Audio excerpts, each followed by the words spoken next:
Welcome to the You Are More podcast. I'm Blaine Ledbetter. And I'm Laken Stewart. If you're looking for an authentic community that shares the truth of the gospel and the truth about life, you've come to the right place. We believe that you are more. You're more than motherhood, more than your ministry, and more than your career. Grab a cup of coffee and listen in to hear the truth about what it means to find your identity in Christ through every season of life. Welcome to the You Are More podcast.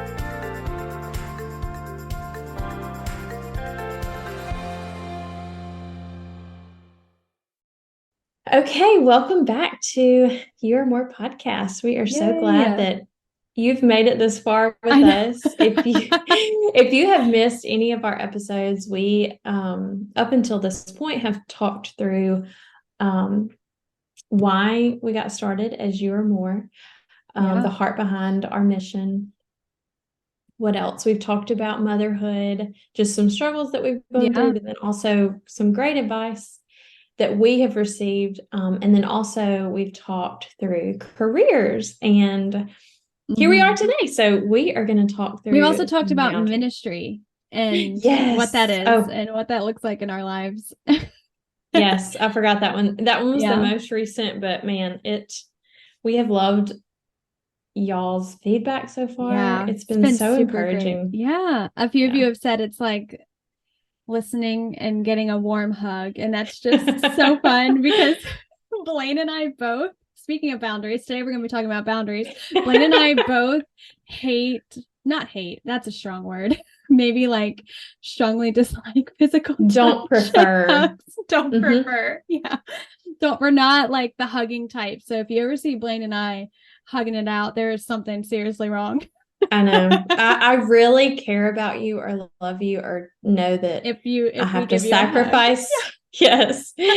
But I told her it was so ironic. I said, Laken, like 2 people at least have told me it feels like you're giving me a hug. And I'm like I don't. And people who know me so well, yes, I'm like, they know I don't like to hug. So if I can hug you through a podcast, that's the best case scenario. I know.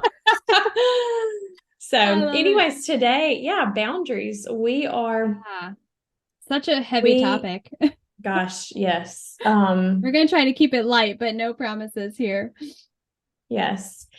I would say, honestly, I don't know about you, Laken, but like the past 2 years, I've really realized the need for boundaries. Yeah. Especially when they're abused or ignored. And so oftentimes boundaries are tough. They're so hard. They are. And if you've set them up, you know that once you do that, it can seem like you're trying to hurt the person that you're setting the boundaries with, but it's really not. It's not meant to hurt anyone. No.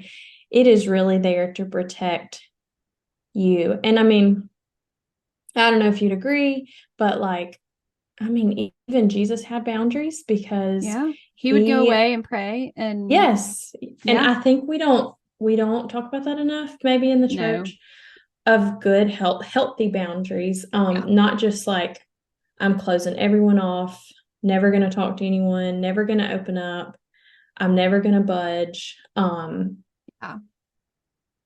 So that just had that quick thought. But anyways, Laken, do you want to take it away? Do you want to talk through some? I think establishing healthy boundaries for, as a mom or as just a woman in general who is living and has a life and has relationships, and setting boundaries within those relationships is really important because you want to be, true to yourself and true to who God has made you to be. And setting boundaries can be really daunting and hard because you're having to, put yourself in a situation where most likely a hard conversation is going to have to happen at some point. And conflict and hard conversations they're just that. They're hard and don't want to have them, but they're so, so, so necessary for just vital relationship growth and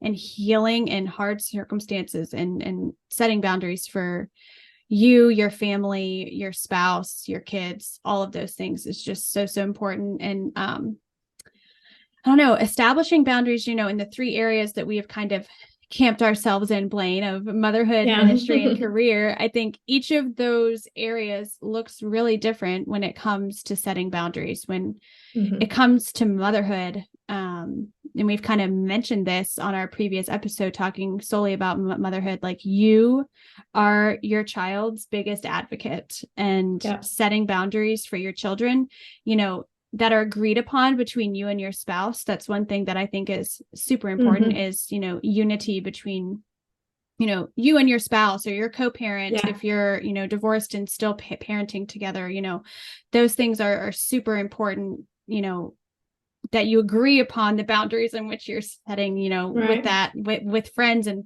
family and whomever. And I think some of those boundaries, that we've just established over the years is that, like just a simple one, like for Christmas, we will always spend Christmas as our family unit, Christmas Day, Christmas morning. That's just a boundary that we've set. And that's something true. that is healthy for our family. And that's just like a small example, you know, of a boundary that is set. That, you know, honestly, when we had to tell our extended family, like, hey, yeah, we're not going to travel for Christmas. Like, we're going to stay home and stay as a family. Like, that's hard to do. And it's things as small as, you know, a Christmas morning with your family, you know, can be hard conversations. And so those are just like, that's a little bit of an example of, you know, how we've set a boundary, you know, in motherhood. But that also, you know, it extends far beyond like the holidays, or, you know, it extends to like health decisions for your family, what that looks like for your kids, and being an advocate for them, and how relationships with grandparents are, and you know, what that looks like for your individual kids. And really communicating effectively well with your spouse, what the boundaries should be, and how you're communicating them with others is just vital and so important to just a healthy relationship with your spouse, your extended family, your kids, all of those things. So Blaine, I don't know if you have, what are some boundaries that you've set within motherhood that have really helped? You know, I gave an example of like the Christmas one, but is there another one that you might have?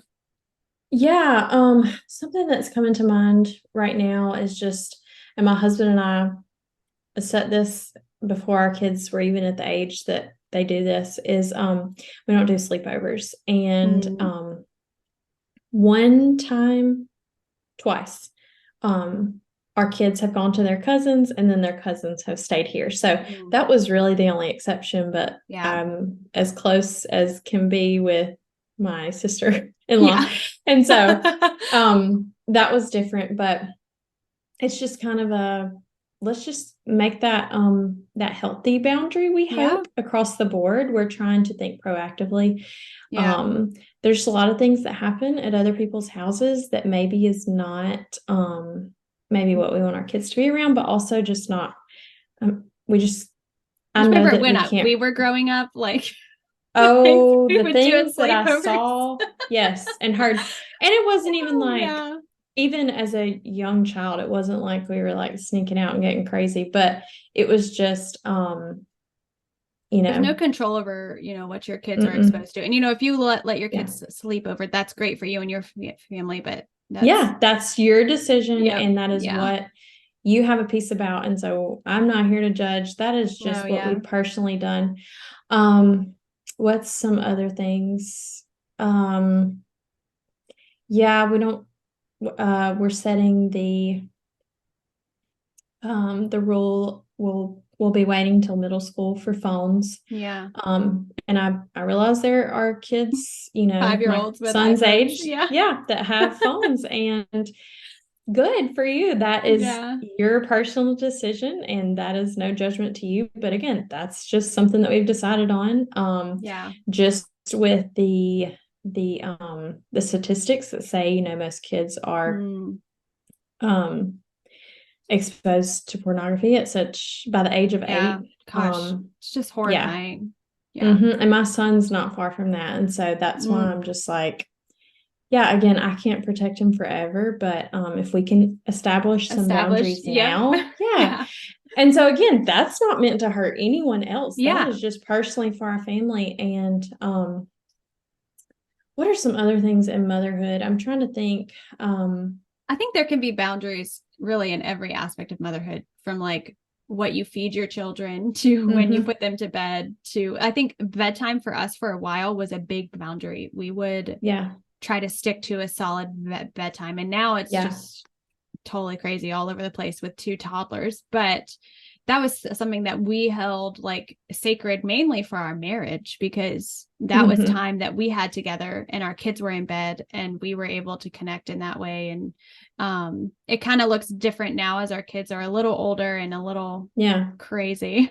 But, I felt that. Yeah, it's something like it was 7:00, they were in bed. It doesn't matter what time they got up for nap, didn't matter what we had going on. You know, if we had friends coming over, they would be in bed. And that's just something that we said. And that looks different now than it did a year ago. But even still, like it's something that we hold sacred is bedtime. Yeah. Oh, I am so there with you. I love an early bedtime because I'm like, I need a break from you. And you're not going to stay up till 10 o'clock because I can't either. No, and it doesn't matter what time we put our kids to bed. They are up at like 6:00 every single morning. And so I'm like, if you're up at 6:00, you go into bed at 6:00 because I just can't even. You get 12 hours you get 12 hours. Or, you know, during the day. During the day. Something else that I was thinking about too is just like, for us, so currently our kids are not really doing any activities, and we've kind of, it's not even a rule, and our kids, I don't know that they'll ever, you know, pursue sports like this, but like just making a priority to be at church on Sunday, but also if there's too much going on and our family is pulled in 37 different directions. And this is where ministry comes in here. Yeah. Yes. A boundary that we've set is that like our family is a priority. And we're not, staying busy all the time gives me, it's stressful. I mean, it really is. I don't know how people run themselves of survival. Yeah. I mean, like, I do feel like I'm just coming out of the survival mode, but like even this year, if our kids had played an activity or done a sport or something like that, just thinking like, okay, only one per kid. You know, financially, that's probably all that we can do either way, but really just looking at how the schedules lined up. I know this past like baseball season, there were a couple nights that both kids played on the same night, the same time. And I was like, I don't know what we're going to do. You just want to split yourself in half. Yes. But, and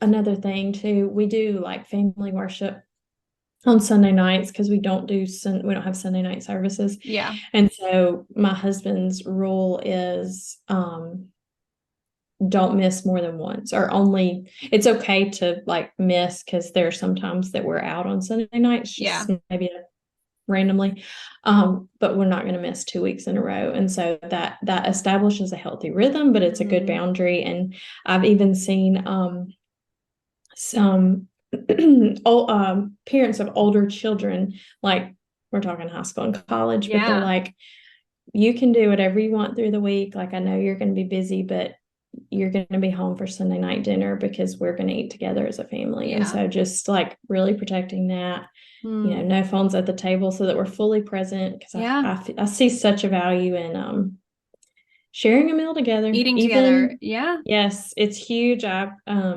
grew up doing didn't get to do that.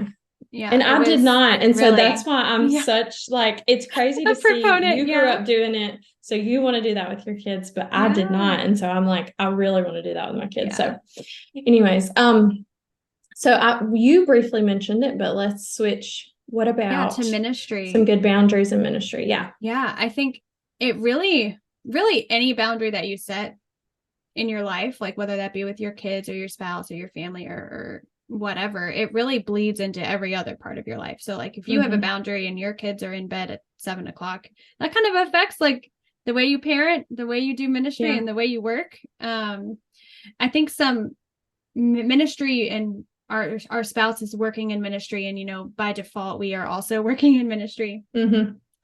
Boundaries do become really blurred, and just what that looks like as a pastor who is on call 24/7 at the drop of a hat will go and, you know, be with a family whose, you know, father is dying, or someone who got in a car accident, or someone who's just really struggling.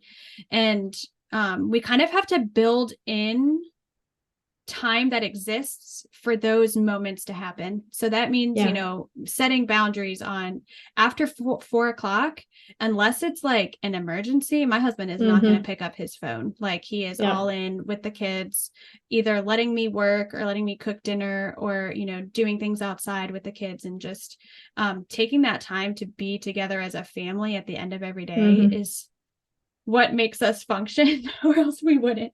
And, you know, there are times that, you know, someone will call and it's an absolute emergency and he has to go. And that's what that time is meant for.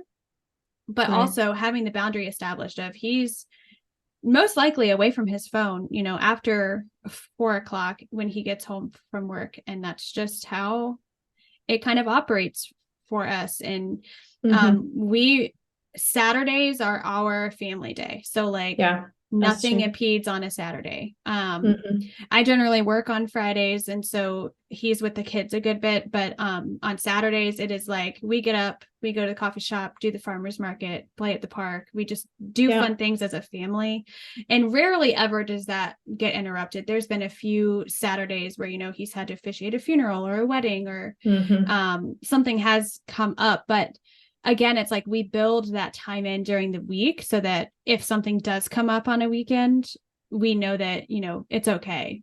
We kind of set those boundaries in that way. But what does that look like? We work hard, play hard, but then we rest hard. And so Sabbath is huge for us. Yep. You know, in order to have a good Sabbath for us, we have to have really good boundaries. And so for me personally, it's almost Friday night at sundown. So almost, you know, Friday night at sundown until Saturday evening. Because at that point, then we're transitioning into, okay, what have we got to prep for tomorrow morning for church? Yeah. But Saturdays are we wake up and we try not to plan anything. You know, this tomorrow in particular, I do have some things to do at the church, but it's more of a ministry. I'm not employed by the church, but don't expect my husband to be there to help because he works, and I don't think people realize that like Sundays are technically a work day. And so they have off on Fridays. And so Saturdays too for us. And so unless it's just something that, I mean, we'll do birthday parties, but, you know, as far as planning something for the church to do something on a Saturday, even like a Friday, we're just, it's hard to say no when you know it's something that like you do want to do, but at the same time, it's like, we've got to rest. I finished the housework before then. We have set that up to where it's like, we're not going to work on anything. I have heard before, if you work with your hands, Sabbath with your mind. And if you work with your mind, Sabbath with your hands. And so on Saturdays, sometimes rest, you know, I know that for rest is different for everybody. It is. And so like, we're going to go out and we may build something or work on something around the house, but it's fun to do. It's re-energizing. It's, I don't know. It gives us life. And so being your Enneagram 7, like having I'm always interaction, get out. Getting out and doing something.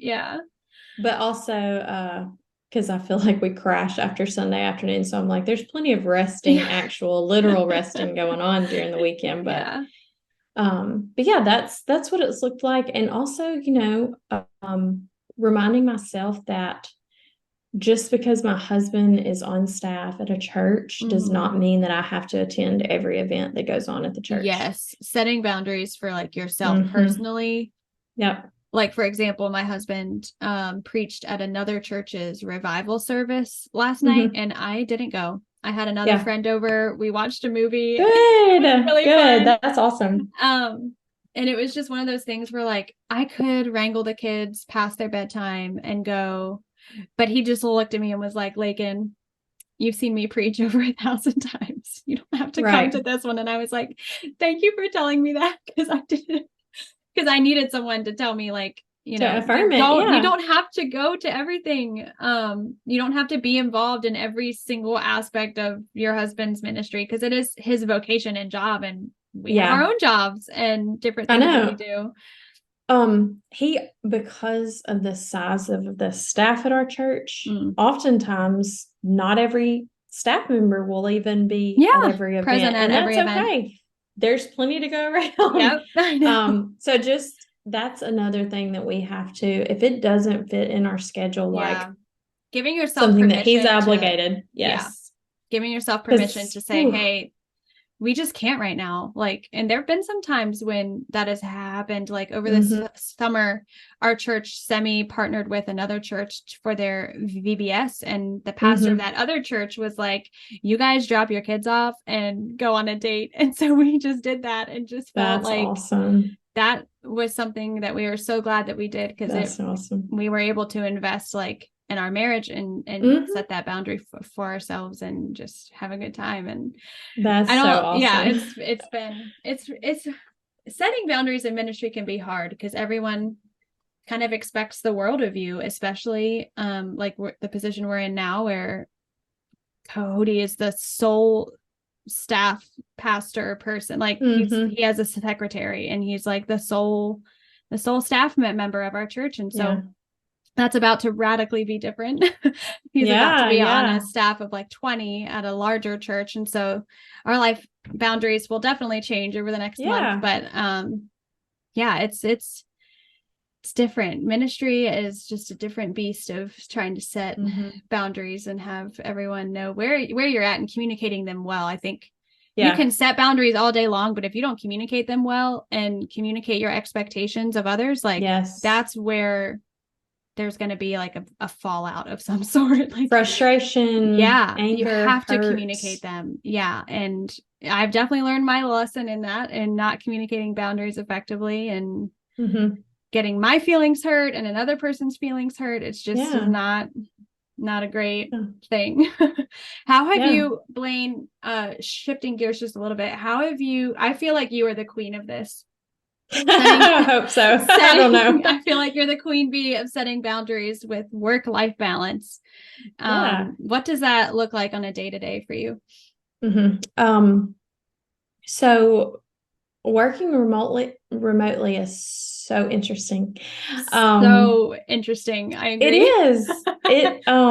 There are some people who can't work remotely. They need that in-person interaction. I had a friend that was like, I can't work remotely. Like, we don't know anybody in this town. I really need a job in person so that we can meet people and meet couples. We're a young married couple. And I was like, I get that. Right now, what I need in this season is, to stay home. And so that has been a huge adjustment. So boundaries with career is, and I'm thankful for a company that really emphasizes life work balance and not just work comes first and then your life is in the margin. So for us personally, because my kids are both in school part-time and full-time, just in various like childcare situations, I have had to set working hours, and I'm just as if I were working part-time in a retail store or in an office building. I have part-time daytime hours, and outside of that, I've just turning it couldn't off. do it. I mean, because like there are several nights a week that I'm like, you know what, the kids are fine, and or they're going to bed, like they're in bed, or my husband's watching a baseball game. I can run upstairs and get some work done. And then I have to stop myself and say, you can, but should you? Should you? Yeah. Should you? It might help you tomorrow, but it also might not, Exactly. Same with working super early mornings. I'm like, I can do that. And I will if I know my day is going to be crazy and I won't be able to be around the computer. But what's the cost benefit analysis of like waking up at 4:30 or 5 in the morning? Yes. It's, to me, by 2:00, I'm like dead. That doesn't seriously. And that's why I know I'm not my best self. Oh yeah. When I woke up. So, another thing too, it was funny. Another coworker and I were talking the other day. I have recently stepped out of a role that I was doing and have had to, remind people often that I don't do that. I don't do this anymore. And so there have been lots of times that I have had this task to do for myself. And I think, I could do that. I mean, that was my old position. But you could also assign it to somebody else. Yeah.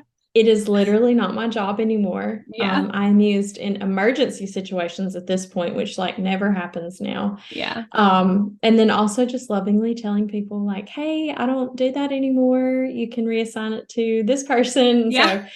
So, because, that is where boundaries can get abused. And so in work, in life, friendships, in career, motherhood, family, whatever. Yeah. The abuse of the boundaries, again, it's like, oh, well, they can do it. Just throw it on to their plate. Yeah. Oh, well, they've got time. They don't work. They don't have kids. They're not married. They can do that. Yeah, just put it on their plate. They have all the time in the world. Yeah. That's not healthy. That is disrespectful. I think that's what I hear though the most often is that like people just assume that they should be open, not protecting their emotions or boundaries or anything. They should just. Makes me so sad. Yeah. I know. And I hear it and I'm like, you have to say no. You have to protect. If you don't say no to emotions, something, you will literally break. And I know that burnout, bitterness. I've had it. I've experienced the break of just being the yes man or yes woman all the time. And it's just not a fun place to be. It's not. You're struggling. There's plenty of ways to make margin in your life so that you can say yes when you're like, okay, I know this is a boundary, but at this season in my life, this week, I can do this and know that I have the capacity to. Yeah. But boundaries are there to protect you when that's just not the case. When you have to say no or have to, say, I can't do that. I can't babysit this person or I can't help you out with this because I just don't have any more room on my plate and I need to chill out. Like, yeah. And you have to be okay with not giving like, I can't do this because like, it's okay to say no just to say no. Like you don't have to give an explanation. No is a complete sentence. Yes. Yeah. I mean, that should be like tattooed on everyone.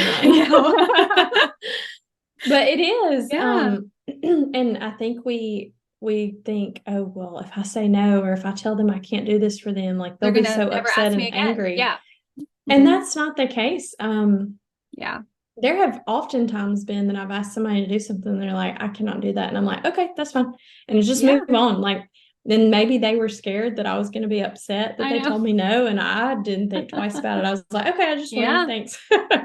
So I think, I think when people don't respect your boundaries and don't understand why you have made the boundaries or have, set this schedule, this life work balance, or maybe even this family life work balance, whatever, it can definitely lead to some hurt feelings, but just explaining to them like, I did not do this to hurt you. I did it because our family needs it in this season. Or like, I am also trying to protect you because you can't do everything. And so I don't want you to think that you have to. So anyways, that's, for career, I try to, back to what you're asking, just I have work hours and I have limitations, and knowing that I can't do everything, even if I may know how to do it, I have limits. And I have seen that